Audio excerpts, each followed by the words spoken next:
Hello and welcome to Clearview News Desk.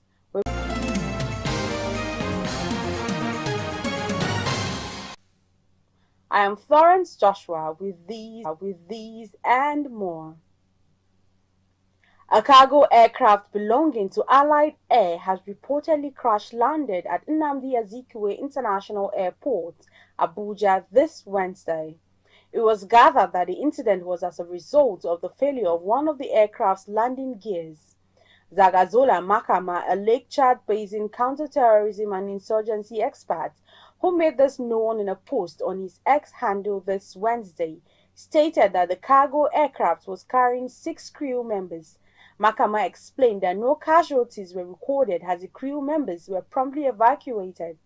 He stated that the crews are currently undergoing medical assessment at 063 Nigerian Air Force Medical Unit. The incident has led to the temporary closure of the airport's runway, resulting in a violation of Farotimi's fundamental rights. Clearview News, Imofono Okon has the details. Appalling that a lawyer and respected human rights activist would be paraded in handcuffs. Justice system. In a statement released on Tuesday, as a blatant disregard for due process. We are of the opinion that matter of defamation can at best be well treated as a civil issue. If you feel that somebody has defamed you, nothing stops you from suing the person and going through the due process of the law, rather than use the police, and the police will start intimidating the person, start harassing the person, start making the person appear in handcuffs as if the person is a common criminal. You know, when there are a lot of criminals that the police ought to arrest, they have not arrested them. There are over 70 terrorist masterminds in Nigeria, in the northwest. They don't stay in Niger Republic. They're all either Fulanis, they're mostly Fulanis. They're in the northwest. You have declared them as the most wanted terrorists, yet you can't even arrest them. And the chief of defense staff says, Tunji Bello, your days are numbered. But his days have reached over 100 days and nothing has been done about him, and the man is powerful. He's just they're attacking people all over the place and you're not arresting them. But you could go to Lagos to abduct a lawyer only because a prominent Nigerian accused him of defamation. This is very, very, very, despicable. Oriwa therefore urged Okpebholo to withdraw the lawsuit and pursue resolution through dialogue or civil court proceedings, emphasizing that legal practitioners must lead by example in upholding justice and fairness. We want to make it clear that we do not have any opinion on the decision of Chief Afe to do what he has done, but we believe that what he has done is inappropriate. He shouldn't have used the police. He should have gone to court himself. He's a legal luminary. There's nothing he files in the court that will not be entertained to its fullest. A person of Afe's standing does not need the police to assist him. And we are of the opinion that taking Farotimi to court because you allege that he defended you is also not okay. If Farotimi defend you as you said, which we think is almost true, because Farotimi said Afe corrupted Supreme Court. You don't elevate rumor mongering. The human rights group therefore reaffirmed its commitment to defending human rights and holding the government and influential individuals accountable for their actions, insisting that the rule of law must never be sacrificed on the altar of personal vendettas or political expediency. Imofono Okon reporting for Clearview News. The alarming reality of gender-based violence in education has been identified as having far-reaching consequences for students, particularly girls and young women.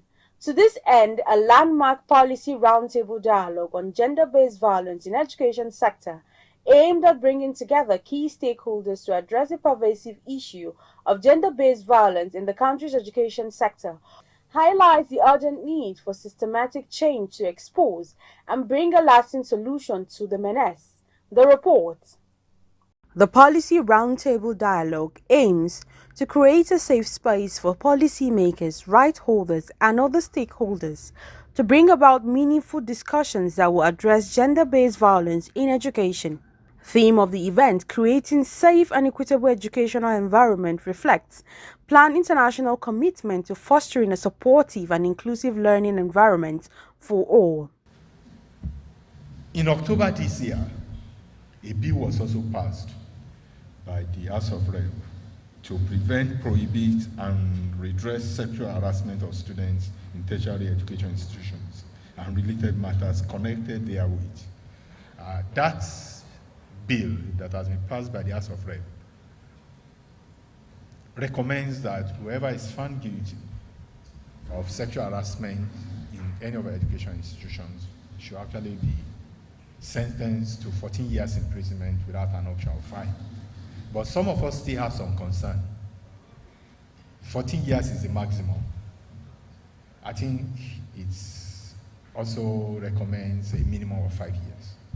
And for some of us, we actually think a minimum of 5 years is like a slap in the wrist. And why is it a slap in the wrist? It's also because we have not been doing proper evaluation of the issue of sexual harassment in educational institutions. And when I say valuation, what is the cost in terms of the cost of taking care of those who are affected? What is the emotional cost? What is the psychological cost? So when you look at all of this, I think while we appreciate 14 years, we think 5 years may be inappropriate. And this is also the essence of some of these conversations, that as the bill goes to the Senate for concurrence, I think it's also appropriate that we also start asking that we look properly at the punishment, and where it is also in contradiction with the violence against persons prohibition law, we should also address it, so that we also don't have a situation where we keep giving people a slap in the wrist for such heinous crime. Tackling the pervasive issue of sexual harassment and exploitation in educational institutions were part of the major demands made by the young people. There has been more girls in the development sector, in schools, that have been experiencing a lot of cases in the educational sector, cases of sexual harassment, cases of physical assault, cases of age for grades where girls have been facing, even in the Sangaya system. We want to see strengthened policies and legislation. So it is not enough for these policies to be repealed, amended, and then reenacted. We want that commitment to come equally from budgetary allocation. The budget will soon be laid. We want, when we are advocating for increments in educational budget line in the 2025 appropriation bill, we want to see a situation where that will reflect enforcement of safe school for girls and for children generally. We want to see a situation too where, when you talk about security and you talk of other aspects of protection of citizens' rights, we want to see that deliberate commitment from the government, from both the executive and the legislative, in terms of capacity strengthening for officers that implement these policies and this law, in order for them to understand and be able to drive the full implementation of this. We're equally demanding and recommending to the federal government and equally state governments that there is a contention in section 29 of the Nigerian Constitution. That is the only section that talks about full age. There is no other section in the Nigerian Constitution that defines what full age means. And that provision in the Nigerian Constitution goes further to tell you that adults or full age means 18. But once a girl is married, she's deemed an adult. We think the Nigerian Constitution too is accommodating child marriage. The Policy Roundtable Dialogue on Gender-Based Violence in Education is a crucial step towards creating a safer, more equitable learning environment for all students in Nigeria, calling on policymakers, educators and stakeholders to join forces in addressing this critical issue and promoting a culture of respect, inclusivity and zero tolerance for gender-based violence. Rape is the gravest and most serious kind of sexual assault and is punishable with imprisonment for life, with or without whipping, Section 358. But many victims are not coming forward to report such assaults as a result of what is generally viewed as stigma. As a result of this, offenders go free and even feel like champions, while the victims appear humanly subdued. Violence against women and girls continue to grow at an alarming rate. In 2020, a total of 11,200 rape cases were reported. Some of these included children who were raped to death. In a 2020 survey conducted by the United Nations, about 43.5% of female children were given out in early marriages. 18.4% suffered from female genital mutilation. 17.4% suffered from lifetime physical or secular intimate partner violence. The report also shows that 1 in every 3 girls would have experienced at least one form of sexual abuse by the time they reach 25 years. The world today is changing, but unfortunately, sexual assault is still happening every single day. People are beginning to talk about it more, but it is still not reaching a point where there is a solution. Despite increased advocacy campaigns against rape and other forms of violence against women in the last few years, one still wonders why rape appears to be a fashionable trend in the Nigerian society. Clearview Television interacted with some Nigerians on the street on the causes of this plague, which is threatening to eat up our world. The mainstream media, the content, entertainment content that we watch these days, also sexualize the female object. The female gender. The female gender. They sexualize them. And then there is an angle from the drug abuse path. There's an angle, okay, where young people abuse drugs and then begin to have so many ideas running in their heads. The rape issue again, the alcohol, that is the different type of alcohol that we have these days, you know, they tend to make the body react anyhow. A lot of ladies today, they are no longer dressing proper. And if you see somebody who is a randy type or who has a very high sexual libido that see a lady dressing half naked in a very tight place, he will definitely make the attempt. So, what can be done to end this ticking time bomb that is fast threatening the nation's future? So it boils down to upbringing. It boils down to roles by traditional and religious institutions. Government can only do the bit. Whoever is found wanting of rape charges will face justice. What we're advocating now is more enforcement of the law. We're advocating education for the mothers of most of these children who don't even know their rights. Some of them want to protect their marriages, and so because the offenses are happening within their marriages, fathers are raping their children. So they want to protect their marriages and they don't want to speak up. Some are simply just afraid of their lives and don't want to speak up. So the government and the law should protect the victim. Aside the law being implemented, it also comes down to the individual also, like, you know, the mode of dressing, your timing, if you go out, you come back early, and the areas you follow. As long as sexual harassment and assaults continue to happen, and as long as people out there still think it is even slightly okay, then everyone is still in danger. To help reverse the ugly trend, concerned Nigerians and stakeholders have called for the need for all hands to be on deck to save women, children, the future, and the world at large. Gloria Atta, reporting for Clearview Television. The Kano State Police Command has arrested 3 persons for possessing counterfeit currencies amounting to 129 billion naira.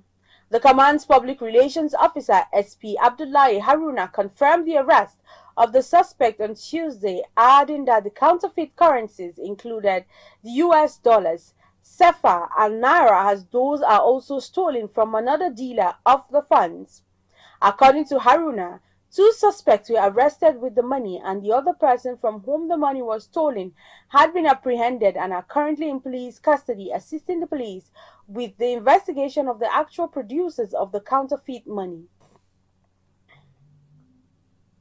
Meanwhile, the Federal Capital Territory High Court, Maitama in Abuja, on Tuesday, ordered the remand of the immediate past governor of Kogi State, Yahaya Bello, in the Kuje Correctional Center. Bello, alongside 2 others, Umar Archa and Abdusalami Hudu, are standing trial on 16 counts, bordering on criminal breach of trust and money laundering to the tune of 110.4 billion naira. Justice Mary Ann Aneni sent the ex-governor to prison after rejecting his bail application, which she described as premature and unprocedural. The judge noted that while Bello was arraigned on November 27th, he had filed an application for bail since November 22nd. The Vatican court has sentenced all 3 defendants in a trial concerning embezzlement, money laundering, and fraud relating to the former management of the Sistine Chapel Choir to several years in prison. Among the accused are Massimo Palombila, the former musical director of the world-famous choir. It was gathered that investigations began in 2018 following complaints about the choir's financial management, leading Pope Francis to initiate an inquiry. The trial revolved around allegations that Messi Palombella and Nordella had alleged pocketed proceeds from the choir's concert. Mr. Palombella received a prison sentence of 3 years and 2 months with a fine of $9,474. Meanwhile, the former administrative director, Michelangelo Nardella, was sentenced to 4 years and 8 months in prison. According to the judgment, his wife must serve a 2-year prison sentence. However, her lawyer has announced plans to appeal the verdict.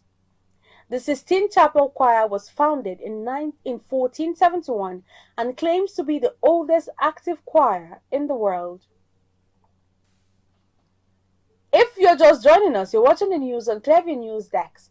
We will be back after this break. Stay with us. We break the news. This is Christ Embassy. Recollect, we were the first to break this. Governor Abba Kabir Yusuf of Kano State has approved the appointment of 3 second-class emirs. And this? Erasmus is the most successful program of the European Union to support education and youth. And this? Fubara is not an ungrateful person. And more. Tension is currently mounting in Rivers State. The planned arraignment of Yahaya Bello. Across our platforms. Subscribe and you will be receiving our notifications and never left out as the news breaks on. Welcome back. The chairman of the All Progressive Congress APC in Edo State, Jared Tenembe, has come to the defense of Governor Monday Okpebholo after stumbling moments during the presentation of the state 2025 budget proposal. During Tuesday's session with lawmakers, Governor Okpebholo struggled to articulate figures from the 605 billion naira appropriation bill, which prompted laughter and murmurs from the assembly. Okpebholo noted that the budget represents a 25% increase from the 2024 budget. In response to the criticism that followed the incident, Tenembe defended the governor in a video attributing the struggle with numbers to Okpebholo's integrity and lack of involvement in corrupt practices.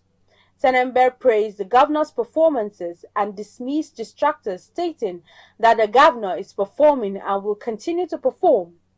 Meanwhile, the APC's chairman's comment has sparked mixed reactions, with some applauding his loyalty to the governor and others questioning the justification of Okpebholo's public mishap. The Edo State 2025 appropriation bill of 605 billion 76 million. Let me take it again. 506 billion. 605 billion, sorry. 776 billion. Sorry. It's confusing me.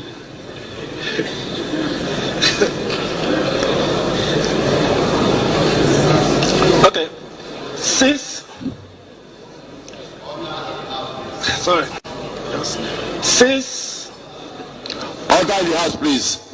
speaker must be ready silence, please.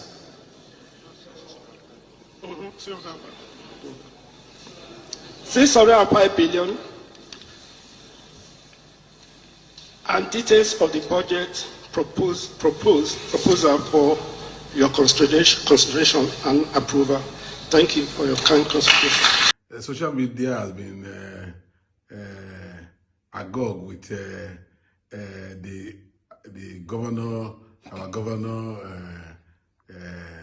budget presentation about mistake on 650 billion and the rest of it. It's a normal thing. Zuma made such mistakes, and a lot of people make such mistakes. I don't know figures. You see, that is how to know original and innocent people. Obaseki will not make such mistakes because he has stolen billions before. Aswa Ighodalo will not make such mistakes because he has stolen billions before. Monday is not a thief, so he's not familiar with figures. So anybody who wants to talk and continue to talk is nonsense. He's the governor of the state, and he's the governor of the state. He's performing, and he's performing, and he'll continue to perform. And anybody who does not like his face should go to. And that's the news. But before we go, a recap of the top stories.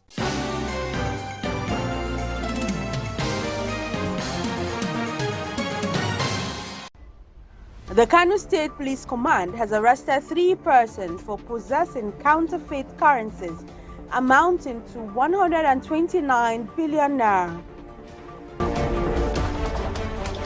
The Vatican court has sentenced all 3 defendants in a trial concerning embezzlement, money laundering and fraud relating to the former management of the Sistine Chapel Choir to several years in prison.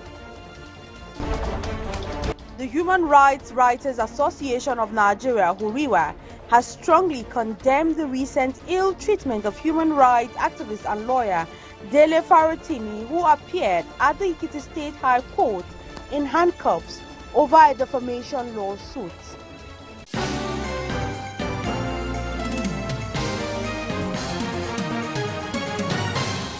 You can follow up on latest events and happenings around you via our social media platforms on Facebook, Instagram and YouTube at Clearview News Desk, or via our handle on X, formerly known as Twitter, at Clearview Online.